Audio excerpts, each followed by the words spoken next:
সমস্ত প্রশংসা ও সমস্ত তারিফ আরাধনা অর্চনা স্তুতি সে বিশ্ব নিয়ন্তা পাক পরওয়ারদিগার আলম জন্যই, যিনি আমাদের এই জুমার দিনে সময়ে পূর্বে উপস্থিত করেছেন।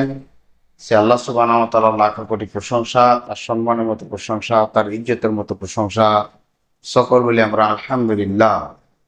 তারপরে করে আমাদের আখের নবী তাজদার মদিনী আহমদ মুজতবা মুহাম্মদ মুস্তাফা রাসূল আরবি সাল্লাল্লাহু আলাইহি সাল্লামের উপর অগণন দরুদ হোক। আল্লাহুম্মা সাল্লাল্লাহু ওয়া বারিক আলাইহি। আপনারা ঈদকে আসেন, এই জায়গাটা ফাঁকা, এখানে যেতে পারছে না। যে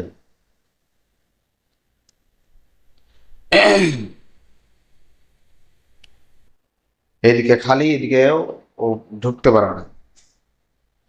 যাই হোক, খুতবা শুনেন। আজকের খুতবার বিষয়বস্তু হচ্ছে রাসূল সাল্লাল্লাহু আলাইহি সাল্লামকে কি করে ভালোবাসতেন সাহাবা একরামরা। হুব্বি রাসূল, আল্লাহ রসুলের ভালোবাসা। খুব মনোযোগ দিয়ে শুনবেন। আমাদের সেরকম ভালোবাসা আছে না নেই, বা আমরা কতটুকু করতে পারছি বা পারবো না, বা করা উচিত, সে সম্পর্কে অবশ্যই খুব চিন্তার বিষয়। রাসূল সাল্লাল্লাহু আলাইহি সাল্লামকে সাহাবা কেরামরা কিরকম ভালোবেসেছেন এবং আমরা কি করে ভালোবাসি, এটা আমরা অবশ্যই উপলব্ধি করব। আগামী আজকে হচ্ছে 9 তারিখ, আর 3 দিন পর হচ্ছে 12ই রবিউল আউয়াল। আল্লাহ রসুলের ভালোবাসার জন্যে পাকিস্তানে, হিন্দুস্তানে, বাংলাদেশে বড় বড় কেক তৈরি করা হয়েছে। 12ই রবিউল আউয়ালের ব্যাপারে ডক্টর নাজমুল হক প্রফেসর সাহেব বিস্তারিত জানিয়েছেন। আমরা কিছু কথা আলোচনা করব, আমাদের করণীয় কি, বর্জনীয় কি। সেই কেকের উপরে মুহাম্মদ সাল্লাল্লাহু আলাইহি সাল্লাম তার নাম লেখা হয়েছে ওই ক্রিমের উপরে। আর ওই ক্রিমকে আবার ছুরি দিয়ে, মাথায় টুপি দিয়ে, জুব্বা পাগড়ি লাগিয়ে, আর ইয়া নবী সালাম আলাইকা, ইয়া হাবিব সালাম আলাইকা, তারপরে আবার ওই নামকে কাটা হচ্ছে। অর্থাৎ মুহাম্মদুর রাসূলুল্লাহ নামকে আবার সেই ছুরি দিয়ে কাটছে, আর ওই ছুরি দিয়ে কেটে আবার ওই কেক বিতরণ করা হচ্ছে। এটা নাকি হুব্বে রাসূল, সুন্নতে রাসূল, এটা হচ্ছে নাকি ভালোবাসা। ভালোবাসা এটার নাম নয়, যেটাকে আমরা ভালোবাসা মনে করছি। যেটি আল্লাহ রসুলের ভালোবাসা সাহাবা কেরামরা করেছেন বা দিয়েছেন, বা কোরআন হাদিসে যতটুকু প্রয়োজন ততটুকু আমাদের করতে হবে। ওমা আতাকুমুর রাসূলু ফাখুযুহু ওয়া মা নাহাকুম আনহু ফান্তাহু। যেটি দেওয়া হচ্ছে সেটিকে গ্রহণ করতে হবে, যেটিকে মানা করে দেওয়া হয়েছে সেদিক থেকে বর্জন করতে হবে। মুখে শুধু বলে দিলে নবী নবী, ইয়া রাসূলুল্লাহ বলে দিলে শুধু হয় না, কাজে কর্মে বাস্তবায়ন করতে হবে। স্ত্রী নতুন বউ বিয়ে করে এসেছে, বউ পালঙের উপরে বসে আছে আর অ্যান্ড্রয়েড সেট দেখছে বারবারে, আর স্বামী যখনই এসছে তখন বলছে আই লাভ ইউ, ঢুকেই বলছে আই লাভ ইউ। শুধু স্বামীকে শুধু আই লাভ ইউ বলছে। একটু সকালবেলায় গ্রিন টি করে দাও, যে আই লাভ ইউ। বলছে একটু নাস্তার ব্যবস্থা করতে হবে, আমি অফিসে বলছি আই লাভ ইউ। মানে সকাল সন্ধ্যা আই লাভ ইউ এর কোনো মাত্রা নাই, কাজে কোনো কাজ বাস্তবায়ন নাই। সেই স্ত্রী কি ভালো না ভালো নয় আমরা নিজে বলবো। আমরা শুধু বলি ইয়া নবী সালাম আলাইকা, ইয়া রাসূল সালাম আলাইকা। ইয়া হরফে নিদা, প্রত্যেকটা নবীকে আল্লাহ সুবহানাহু ওয়া তাআলা ইয়া বলে সম্বোধন করেছেন, ইয়া জাকারিয়া, ইয়া আহইয়া, ইয়া মূসা, ইয়া ঈসা, ইয়া ইব্রাহিম। কিন্তু বিশ্বনবী সাল্লাল্লাহু আলাইহি সাল্লামকে আল্লাহ সুবহানাহু ওয়া তাআলা নিজে বলেছেন ইয়া আইয়ুহান নবী, হে মাননীয় নবী। ইয়া মানে হচ্ছে এই নবী, এই এরকম। আর একটা হচ্ছে মাননীয়, সম্মানীয়, মুহতারামুল মুকাম, ওয়াজিবুল ইহতিরাম। তারপর তার নাম নিচ্ছেন অমুক সাহেব, অমুক ডক্টর সাহেব, অমুক প্রফেসর সাহেব। তাহলে তার নামের পূর্বে ইয়া আইয়ুহান নবী, আপনার ইয়া নবী বলাটাই তো প্রথমে বেয়াদবি। আপনি বলছেন আশিক রাসূল, এই আশিক শব্দটি আপনার লাগানো হচ্ছে একটা বেয়াদব, একদম লেটেস্ট নাম্বার বেয়াদব। আপনি যদি পরীক্ষা করে দেখেন তো আপনার মতো আর বেকুব নাই। আশিক শব্দটা শুধু প্রেম প্রীতি জৈন ক্ষুধা মিটানোর জন্যই করা হয়। আপনার মাকে আপনি কখনো বলবেন না যে আমার মায়ের আমি আশিক। আপনার বোনের জন্য আপনি বলবেন না যে আমি বোনের আশিক। আপনি কখনো বলবেন না যে আমার শাস্তির আমি আশিক। কিন্তু আপনার যে মুখ দিয়ে কি করে বের হয় যে আশিকে রাসূল? সাহাবা কেরামরা কোনোদিন কি আশিক মাসুক এই শব্দ ব্যবহার করেছেন? আর আমি নিজেকে বলি সুন্নি, সুন্নির সিন নাই। আর সমাজের মধ্যে তার সঙ্গে রয়েছে কিছু চুন্নি, একটা হচ্ছে সুন্নি আর একটা হলো চুন্নি। আমাদের সমাজের মধ্যে এই যে এখানে হাত বেঁধে জোরে করে আমেন বলে রাফাদান করে দেয়, এরা হচ্ছে চুন্নি। আর ওরা হচ্ছে ডাইরেক্ট সুন্নি। মানে ওরা বলবে না, এরা নিজেকে বলবে মুসলিম সমাজ, অমুক টোলা মুসলিম সমাজ, অমুক গ্রাম মুসলিম সমাজ। আর হিন্দু সমাজ ওকে থেকে শরম খায় ওর আচার আচরণ, ব্যবহার, আখলাক, চরিত্র দেখে। এটার নাম সুন্নি বলা নয়, ও চুন্নি। নিজেকে বাস্তবায়ন করতে হবে আল্লাহ রসুলের মোহাব্বত, ভালোবাসা দিয়ে। ভালোবাসা আপনাকে দেখাচ্ছি, শুনেন। বিশ্বনবী সাল্লাল্লাহু আলাইহি সাল্লামকে কিরকম করে সাহাবা কেরামরা ভালোবাসতেন। আল্লাহ রসুল সাল্লাল্লাহু আলাইহি সাল্লামের চাইতে নিজের জানকে বিলিয়ে দিতেন।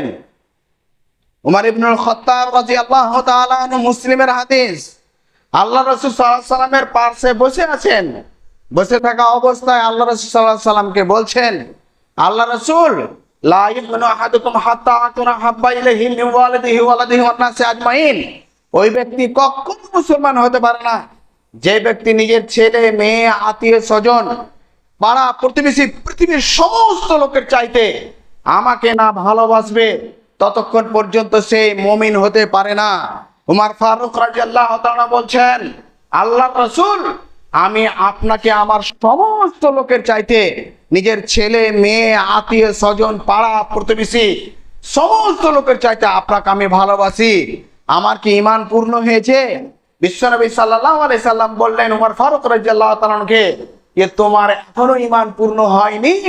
কেন? তোমার নফসের চাইতেও তোমাকে ভালোবাসতে হবে। বিশ্বনবী সাল্লাল্লাহু আলাইহি সাল্লামকে কিছুক্ষণ পর উমর ফারুক রাদিয়াল্লাহু তাআলা বলছেন যে আল্লাহ রাসূল, আমার নফসের, আমার আত্মার, আমার জীবনের, আমার প্রাণের চাইতে আপনাকে আমি ভালোবাসি। আল্লাহ রাসূল বললেন, তাকমিলুল ঈমান, তোমার ঈমানকে তুমি পূর্ণ করে নিয়েছো। সুবহানাল্লাহ। তার কি ঈমান কম ছিল? তার কি ঈমান আমাদের ঈমানের মতো? শুনুন, উমর ফারুক রাদিয়াল্লাহু তাআলা আনহুর ব্যাপারে বিশ্বনবী সাল্লাল্লাহু আলাইহি সাল্লাম নিজে বলেছেন, আমার পরে যদি নবুয়তের কোনো দরজা খোলা থাকতো তাহলে উমর ফারুক রাদিয়াল্লাহু তাআলা নবী হতেন। তার ঈমানের মর্যাদা এত বড়। একদা আয়েশা রাদিয়াল্লাহু তাআলা বলছেন, রাসূল সাল্লাল্লাহু আলাইহি সাল্লামের কাছে আমরা দাবি দাওয়া ধরে আমরা সবাই বলছি অমুক জিনিস লাগবে, অমুক জিনিস লাগবে। এই মতো অবস্থায় হঠাৎ ফাজা উমর ফারুক রাদিয়াল্লাহু তাআলা, উমর ফারুক রাদিয়াল্লাহু তাআলা হঠাৎ আমাদের বাড়ির মধ্যে ঢুকে গেছে। ফাজাইকা রাসূলুল্লাহ সাল্লাল্লাহু আলাইহি সাল্লাম, তো আল্লাহ রাসূল মুচকি মেরে হেসে উঠেছে। তো আল্লাহ রাসূলকে জিজ্ঞাসা করছেন যে আল্লাহ রাসূল, এখনই আমি শুনতে পাচ্ছিলাম আমার বেটি হাফসা, আবু বকর বেটি আয়েশা, এরকম মাইমুনা, জাইনাব সবাই সে চিৎকার করছে, হো আল্লাহ করছে, আর আপনি চুপ করে বসে আছেন। আর আমি যখন ঢুকেছি তা আপনি মুচকি মেরে হাসতে লাগলেন, কি ব্যাপার? বলছে উমার, আরে তুমি তো দূরের কথা, তুমি শুনলে, তোমাকে শোনালে তুমিও হাসবে। কেন? তোমার ব্যাপারটা হচ্ছে এই যে আমার কাছে আমার সেই আজওয়াজে মুতাহারাত, তোমার মায়েরা, উম্মাহাতুল মুমিনিন, মুমিনের মায়েরা, সমস্ত আজওয়াজে মুতাহারাত আমার কাছে দাবি করছিল যে আমাদের ডিমান্ড এই, আমরা এটা নিব, এটা নিব, এটা নিব। আর যেমন আপনার মানে গলার আওয়াজ শুনেছে শুধু করে, তখন সব চুপ হয়ে গেছে। তো তোমাকে দেখে এত ভয় পায়, আমাকে দেখেও ভয় পায় না। তার ইমানের মর্যাদা কত বড়! আরে শুধু এরা নয়, আজওয়াজে মুতাহারাত নয়, উমার শোনো, তুমি যে রাস্তা দিয়ে চলো সেই রাস্তা দিয়ে শয়তানও চলে না। উমার, তোমাকে বলছি, তুমি হচ্ছে উমার। তার কি ইমানের কম ছিল? তিনাকে কেন বললেন যে তুমি এখন পর্যন্ত মুমিন হওনি? আমরা নিজেকে বলি তো আমরা কি মুমিন কি মুমিন নয়? প্রত্যেকটা লোক বলতে পারবে আমি জান্নাতি না জাহান্নামী। আপনার প্রায় মোটামুটি 8 থেকে নিয়ে এখন পর্যন্ত যারা হুঁশ জ্ঞান হয়ে গেছে তারা সবাই জানে যে কখন কি করেছি।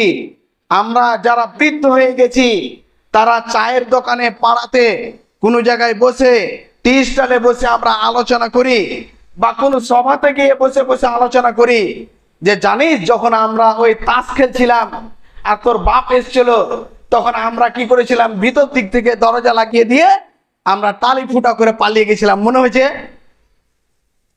আরে শুন শুন শুন শুন, ওই যে যখন আব্দুল্লাহর বেড়াতে কুল চুরি করতে গেছিলাম, তখন যে পড়ে গিয়ে লুঙ্গি আটকে থেকে যে লুঙ্গি যে ছিঁড়ে গেছিল, মনে হচ্ছে?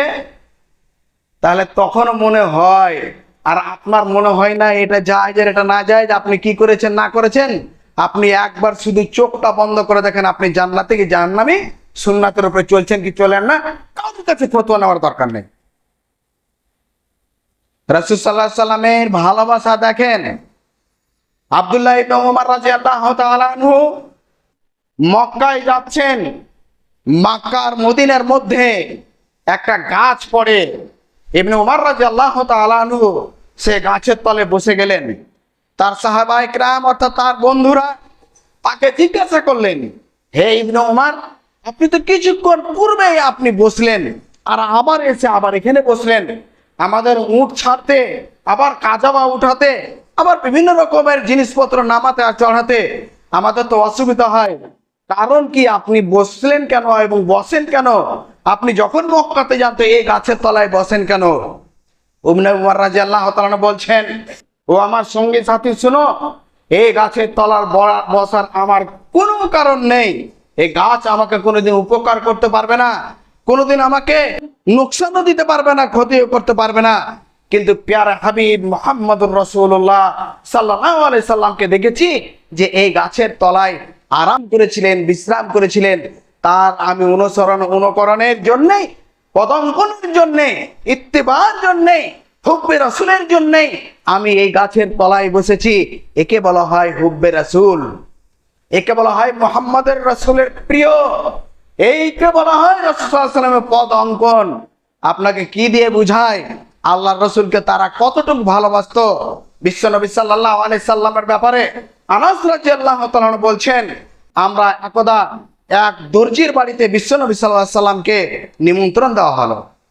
দেখেন, দুই জাহানে যাকে সম্রাট করে পাঠিয়েছেন, যাকে আল্লাহ সুবহানাহু ওয়া তাআলা নিজে বলছেন ইন্নাকা আলা খুলুকিন আযীম, হে মুহাম্মদ তুমি সবচাইতে উত্তম চরিত্রের উপর প্রতিষ্ঠিত।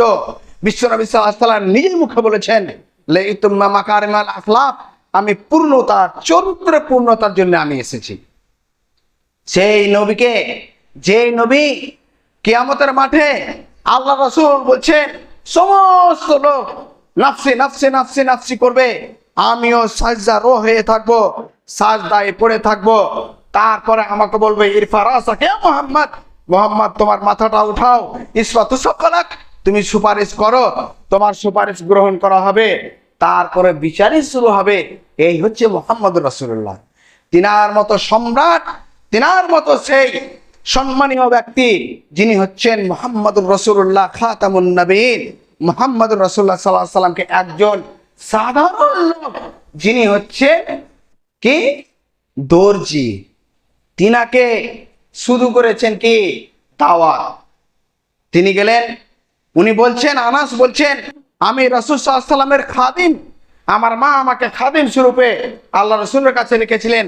তখন আল্লাহ রসুল আমাকেও নিয়ে গেলেন, যখন ওখানে দিয়ে দিলেন খাবার, সেখানে খুব রুটি দুব্বা, সে হচ্ছে আপনার এই কদু, আর সেখানে ছিল ঝোল, ঝোলের সে তরকারি।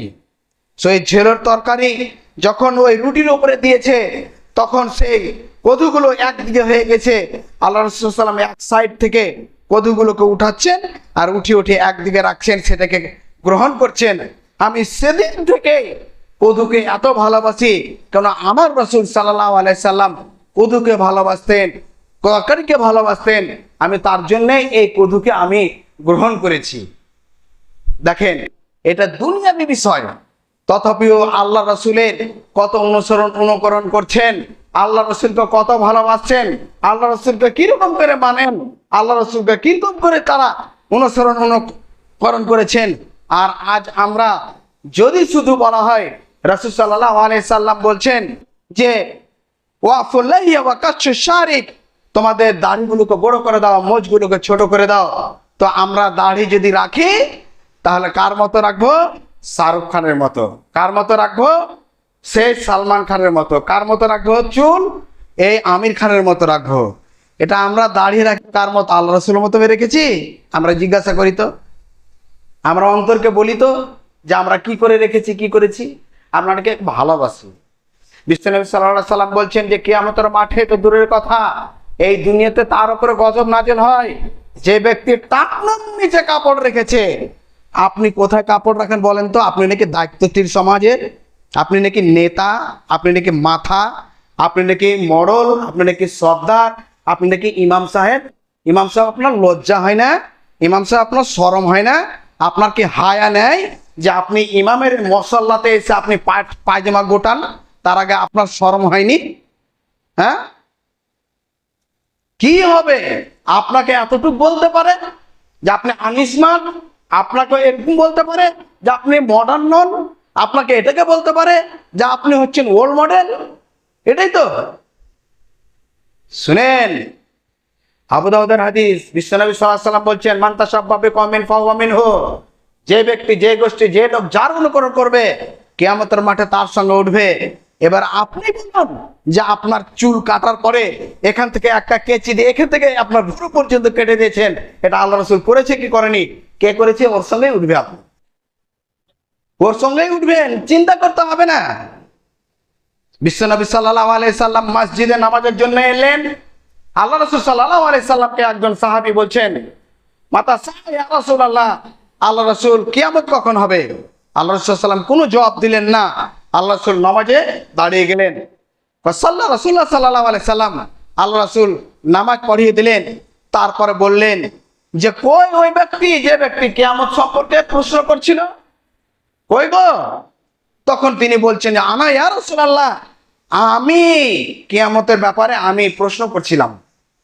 বিশ্বনবী সাল্লাল্লাহু আলাইহি সাল্লাম বললেন যে তুমি কিয়ামতের ব্যাপারে যে প্রশ্ন করছো, কিয়ামতের তুমি জন্য কি তৈরি করেছো, কি প্রস্তুতি নিয়েছো, কি হিসাব দিবা, কি হিসাব হবে?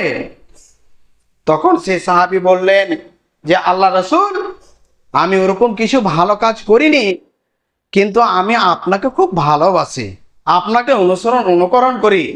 বিশ্বনবী সাল্লাল্লাহু আলাইহি সাল্লাম বললেন, শুনো, কিয়ামতের মাঠে যে যাকে ভালোবাসবে, যার যে অনুসরণ করবে, যে যাকে মেনে চলবে, কিয়ামতের মাঠে সে সবাই তার সঙ্গেই উঠবে।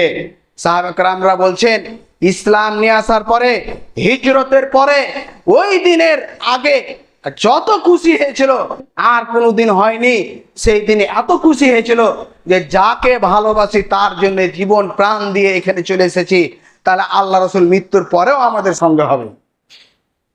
এই হচ্ছে মুহাম্মদ রাসূলুল্লাহ সাল্লাল্লাহু আলাইহি সাল্লামের সঙ্গে ভালোবাসা। এই হচ্ছে আল্লাহ রাসূলের অনুকরণ। আর আমরা ওই কেক কেটে দিয়ে, মিছিল বের করে দিয়ে, আরে তুমি তো রাত্রে মদ খেয়েছো। রাসূল সাল্লাম বলছেন যে মানসারে বা খামরান লাই আব্দুল্লাহ আর বাইনাল লাইলা, যে ব্যক্তি মদ পান করে, যে ব্যক্তি নেশাগ্রস্ত, তার দিকে তোমাকে তো দূরের কথা, তোমার 40 দিন ইবাদত কবুল হবে না। লাম তুকবাল সালাত, একটা হাদিসের মধ্যে এসেছে 40 দিন নামাজ তো তোমাদের 40 দিন দেখে না তোমার দিকে। তুমি তো এমন জিনিস খাও, তুমি এমন জিনিস মুখে দিয়ে ঘুমাও যে শুয়োরও খায় না, কুকুরও খায় না, বিড়ালও খায় না, কোনো হিংস্র পশু খায় না, তুমি সেই জিনিসটা খাও। তোমার কাছে তোমার স্ত্রী থাকে যে কি করে, আমাকে এটাই তো চিন্তা লাগে। তোমার মুখ দিয়ে এমন গন্ধ বের হয়, একটাই মনে হচ্ছে রথবাড়ির জনসাধারণের টয়লেট, তার চাইতে খারাপ তোমার মুখের গন্ধ। তোমার চেহারা দেখে তো শয়তান ভয় পায়। তোমার বিড়ি খেয়ে খেয়ে মোজদারি এরকম হয়ে গেছে, তুমি হাসছো না, কথা বলছো না, কি তুমি একটা সাধু বাবার মতো হয়ে আছো। তোমার দাড়ি, মোজ, চুল কিরকম হয়ে আছে, আর তুমি ইয়া নবী সালাম আলাইকা, ইয়া রাসূল সালাম আলাইকা বলে তুমি হুড় করে ডিজে নিয়ে গিয়ে তুমি নবী সাল্লাল্লাহু আলাইহি সাল্লামের তুমি সুন্নাত পালন করছো।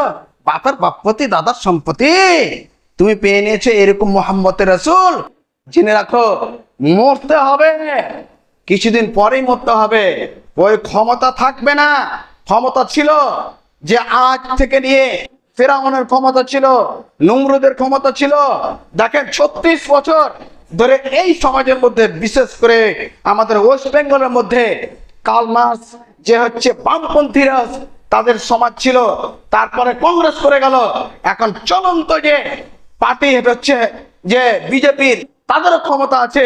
তারপরে লিক হয়ে যাবে, আর আস্তে আস্তে আস্তে আস্তে হাওয়া বেরিয়ে যাবে। যেরকম এই বছর হাওয়া বেরিয়ে গেছে কিছু, কিন্তু তারা ছাড়বে না, চলবে আস্তে আস্তে আস্তে আস্তে।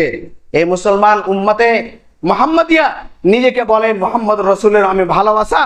আর দেখেন আর চলন্ত যে বিজেপি মুসলমানের সম্পদকে নিয়ে, মুসলমানের মানে জায়দাদকে নিয়ে, জায়গাকে নিয়ে খিলিমিলি করছে। আর এরা ঘুমিয়ে আছে, ঘুমিয়ে আছে। ওয়াকফ বোর্ড নিয়ে ছিনিবিনি করছে। ওয়াকফ হচ্ছে আল্লাহর জন্য দান করা হয়েছে। এই বিস্তারিত নাজমুল সাহেব বলেছিলেন, কিন্তু আমাদের তো কানে আসেনি। কানে কখন আসবে?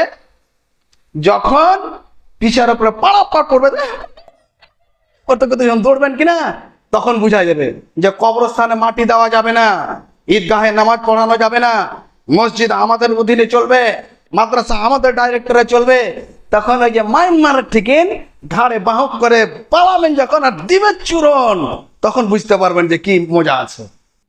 আপনি কি জানেন কত বড় বিল পাস করা হয়েছে? আর আপনি তো খুব খুশিতে আছেন।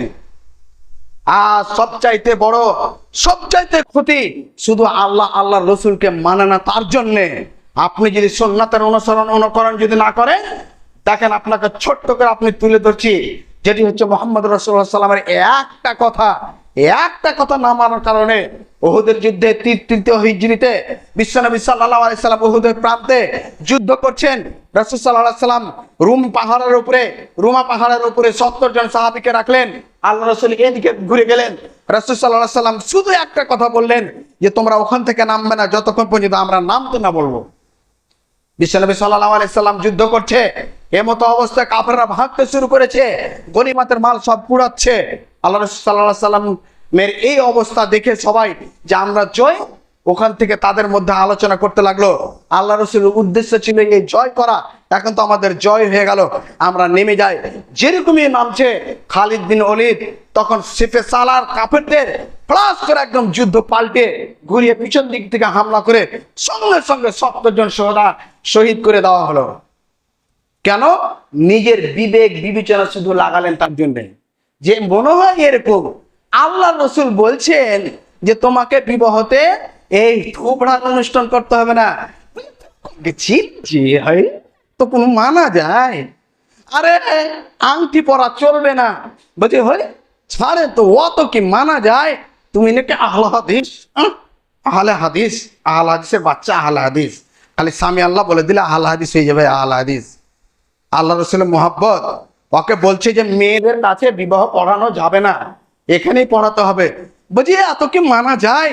তোমাকে খতম করে দিবে, বলে দিচ্ছি তোমাকে। তোমাকে অপমান হতেই হবে, তোমাকে লাঞ্ছিত হতেই হবে, তোমাকে অপমান হতেই হবে, তোমাকে প্যারালাইসিসে পড়ে থাকতেই হবে। তুমি আল্লাহ রসুলকে অপমান করেছো, আল্লাহ রসুল তোমার মতো আমার মতো ঝগড়া করবে না। উমলি লাহুম, ঢিল দিয়ে রেখেছে, ইন্না কাইদামাতিন, তার ধরাটা খুব শক্ত হবে। ব্রাদারান ইসলাম, বুঝাতে চেয়েছি বিশ্ব নবী সাল্লাল্লাহু আলাইহি ওয়াসাল্লাম যেরকম করে চলেছেন সেটাই কল্যাণ আছে। আল্লাহ রসুল কোনোদিন জন্মদিন পালন করেননি। বিশ্ব নবী সাল্লাল্লাহু আলাইহি সাল্লাম যে 63 বছর বাঁচলেন, 62টা বছর পেয়েছিলেন 12ই রবিউল আউয়াল। কোনদিন কোন সাহাবায়ে কেরাম দিকে প্রমাণ নেই যে আল্লাহ রসুলের জন্মদিন পালন করা হয়েছে। বিশ্বনবী সাল্লাল্লাহু আলাইহি সাল্লামের সাহাবারাও করেননি, তারপরে তাবিনরা করেনি, তবে তাবিনরা করেননি, ইমাম মুজতাহিদিনরা করেননি। আজ আমরা জানেছি শুনেছি কে এই যে শুরু হয়েছে, এটা হচ্ছে কেউ কোন রিওয়ায়াতের মধ্যে পাওয়া যাচ্ছে 300 বছরের পর, 600 বছরের পর কেক কাটাকাটি আর জন্মদিন পালন করতে শুরু হয়েছে ইরাক থেকে, ইরান থেকে, পাক ভারতের মধ্যে এসেছে, আর আমরা আজকে পালন করছি। দলিল সবাই কি দিবে? দলিল সবাই হয়। ভাই আপনাকে বলছি, আপনার আমি দুশ্মন নই, আপনাকে বাঁচাবার জন্যই বলছি। আপনাকে আমি রিকোয়েস্ট করছি যে আমরা যেরকম এখানে সবাই মিলে আছি, সবাই একসঙ্গে জান্নাতে যাব, সবাই আমরা একসঙ্গে সে পুলিশেরাতে পার হয়ে যাব, সবাই আমরা জান্নাতে অংশগ্রহণ করব, তার জন্যই বলছি, তাছাড়া আর কিছু নাই। তাই আমরা আপনাকে বলি, অনেক হাদিস ছিল বিশ্বনবী সাল্লাল্লাহু আলাইহি সাল্লামের অনুসরণ অনুকরণের, তা আমরা নিজে আল্লাহ রসুলের আমরা অনুসরণ অনুকরণ করি। হয় সুন্নি কে, শিয়া কে, রাফিজি কে, খারিজি কে, আহলে হাদিস কে, মুসলিম কে, হিন্দু, এ কিচ্ছু দেখতে হবে না। আপনি সহিহ হাদিস দেখুন, কোরআন দেখুন, আল্লাহ রসুল কি বিধান করেছেন, আমরা এটার উপর আমল করব, এটার উপর আমল করবো। আল্লাহ যেন তৌফিক দান করুন, আমিন। ওমা তৌফিক ইল্লা বিল্লাহ। ইন্নাল হামদুলিল্লাহ ওয়াসসালাতু ওয়াসসালামু আলা রাসূলিল্লাহ ওয়া আলা আলিহি ওয়া সাহবিহি আজমাইন, আম্মা বাদ। বলছিলাম আল্লাহ রসুলের অনুগত্য, অনুসরণ, অনুকরণ। তরুণ,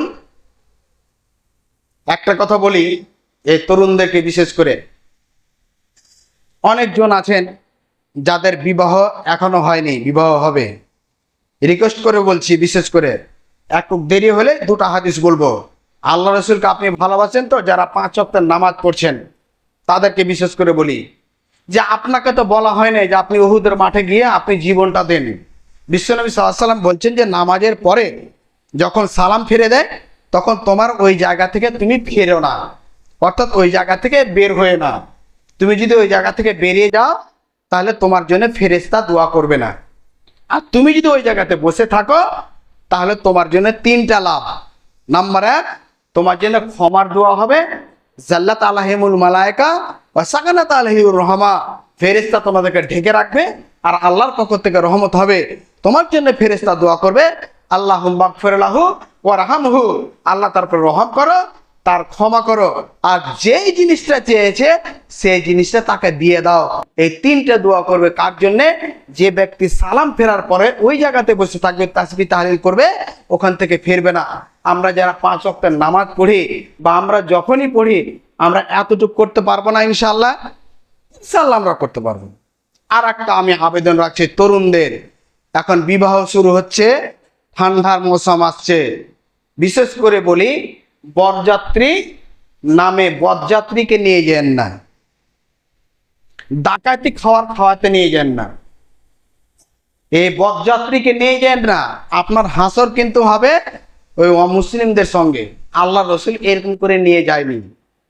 আপনি বরযাত্রী নিয়ে যাবেন আর হো হাল্লা করতে, আপনি সাধারণভাবে সাদাপাটা ভাবে বিবাহ করেন না, বিবাহকে সহজ করেন না।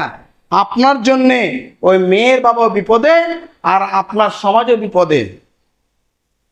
বিবাহতে একবারে 4, 5 বাস আর 20টা 25টা বুলেরো লাইন দিয়ে, আর আপনার মাথায় তাজ আর সোনার পোশাক আর টাকার মালা, আর ফুটফুট করে একদম ফুটছে পাটাকা, আর একবারে ড্যান্স দিচ্ছেন আর ঢুকলেন, আর একবারে গেছেন। এটা কি বলছে? আপনার শ্বশুরের কাছে টাকা নিয়েছে, আপনার নামে কুত্তার পায়খানা চাইতে খারাপ, শরীরের মাংস চাইতে খারাপ, আপনি বমি চাইতে খারাপ। আর খাচ্ছেন কি করে? আর হাজি সাহেব আপনি গেলেন কি করে? আপনার লজ্জা নাই? ওই আরে হাজি সাহেব আপনার আমাকে বলছেন, আরে মৌলানা কোথাও গেছে ওখানে। আরে মৌলানার কথা ছাড়েন, উনি তো জন্মদিনে নাকি, ও তো কোরআন খানি করে জন্মদিন পালন করে নেয়। বিসমিল্লাহ বলে চুম্মা খেয়ে নিল, বিসমিল্লাহ হালাল হয়ে গেল নাকি? বলে আলহামদুলিল্লাহ, প্রাণটা ভরে গেছে এই মদটা খাওয়ার পরে, যায় হয়ে গেল নাকি? মৌলভী সাহেব তো শুধু চলে মধ্যপ্রদেশকে চালাবার জন্যে, যে গরিবের বাড়ির বেলা নাকি জন্মদিন পালন করা যায় না, আর অ্যাপার্টমেন্টে ঢুকে কোরআন খানি বনে দেওয়ার পরে জন্মদিন পালন করে দিয়ে পরেও খেয়ে নিলে, বিরিয়ানি খেয়ে নিলে ওটিকে যাই হয়ে যায়। ওর কথা ছাড়েন আপনি। আপনি তো সাদা সিধা মানুষ, 5 ওয়াক্ত নামাজ পড়েন, আপনি কেন পর্যাটক দিয়ে যাবেন? এই দুটো জিনিস বিশেষ করে খেয়াল রাখার চেষ্টা করবেন। আল্লাহ যেন তৌফিক দান করুন, আমিন। আল্লাহ যেন আমাদের বাঁচার তৌফিক দান করুন, আমিন। আল্লাহ যেন আমাদের চলাতে ফিরাতে উঠাতে বসাতে আল্লাহ যা বলেছে আমাদেরকে মাফ করে দাও। আল্লাহ আমরা যেন পুলসিরাতের মাঠে যেন চট করে আমরা যেন চট করে পার হয়ে যায়, ডান হাতে আমলনামাটুকু পাই, হজ কসরের পানিটুকু পাই। আল্লাহ আমরা জান্নাতুল ফিরদাউসে অংশগ্রহণ করি। আমাদের মধ্যে যতগুলো লোক অসুস্থ রয়েছে আল্লাহ সুস্থতা দান করো। আল্লাহ আমাদের মধ্যে যতগুলো লোক ঋণগ্রস্ত রয়েছে ঋণকে পরিশোধ করার তৌফিক দান করো। আল্লাহ আমাদের মধ্যে অনেক লোক বিবাহিত অবিবাহিত রয়েছে, আল্লাহ যাদের বিবাহ হয়ে গেছে তাদের সুখে শান্তির জীবনযাপন করার তৌফিক দান করো। যাদের হয়নি তাদের পরেজগার মুত্তাকি স্ত্রী বা ছেলে গায়েব থেকে সাহায্য করো। নো ডিমেন্ডে বিবাহ করার তৌফিক দান করো, নগদ মোহরে বিবাহ করার তৌফিক দান করো। সমাজে যে কলুষিত হয়ে আছে আল্লাহ, সমাজের নেতা বিন্দু যারা এগুলো কাজ করছে তাদেরকে হেদায়েত দাও। আল্লাহ রাসূল সাল্লাল্লাহু আলাইহি সাল্লামের উম্মতে আমরা যেন যেতে পারি, মানব সমাজে কর্মনসিব হতে পারি। ওমা তৌফিক ইল্লা বিল্লাহ, রাব্বানা তাকাব্বাল মিন্না ইন্নাকা আনতাস সামিউল আলিম ওয়া তুব আলাইনা ইন্নাকা আনতাত তাওয়াবুর রহিম। সাল্লাল্লাহু তাআলা খায়রাল খালকি মুহাম্মাদিন ওয়া আলা আলিহি ওয়া সাহবিহি বিরহমাতিকা ইয়া আরহামার রাহিমিন।